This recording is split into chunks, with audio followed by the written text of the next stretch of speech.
अहमदाबाद मित्र news में आपનું સ્વાગત છે।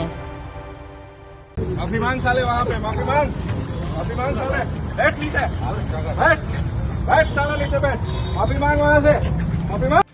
સુરતમાં કાપોદ્રા વિસ્તારમાં 17 વર્ષના કિશોરની જાહેરમાં હત્યા કરી દેવાની ઘટના બની।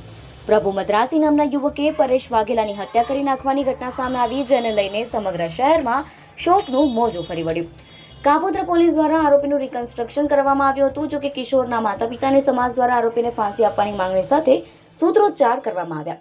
યુવક પાસે પહેલા રૂપિયા માંગ્યા અને બાદમાં તેની હત્યા કરી નાખવાની ઘટના હતી। કોઈ પણ અંગત અદાવત વગર માત્ર દારૂના નશા કરવા માટે પૈસા ન હોવાથી પરેશ વાઘેલા પાસેથી રૂપિયાની માંગણી કરતા તેને રૂપિયા ન આપ્યા। આ બાબતથી ઉશ્કેરાઈ નશાખોર પ્રભુ મદ્રાસી નામના આરોપીએ યુવક ઉપર ઉપરા છાપરી ચપ્પુના ઘા ઝીકી તેની હત્યા કરી નાખી। પોલીસ દ્વારા જે સ્થળ પર યુવકની હત્યા થઈ હતી ત્યાં આરોપીને લાવીને આજે રિકન્સ્ટ્રક્શન કરવામાં આવ્યું તેમજ જાહેરમાં લોકોની વચ્ચે લઈ જઈ તેની માફી મંગાવી। લોકો સમક્ષ હાથ જોડીને આરોપીને ઉભો રાખવામાં આવ્યો હતો। આ મુદ્દાને લઈને હાલ રાજકારણ પણ ગરમાયું છે। આપ અને કોંગ્રેસ દ્વારા રાજ્ય સરકારને ઘેરવાના પ્રયાસો થઈ રહ્યા છે અને શહેરમાં કાયદો વ્યવસ્થા સ્થિતિ લથડેલી છે। આ બાબતને લઈને રાજ્ય ગૃહમંત્રી ઉપરથી તીખા શાબ્દિક પ્રહારો કરવામાં આવી રહ્યા છે। આપ નેતા ગોપાલ ઇટાલિયાએ સુરત પોલીસ કમિશનરને આવેદનપત્ર આપીને આરોપીને ફાંસીની સજા કરવામાં આવે તેવી માંગણી કરી છે।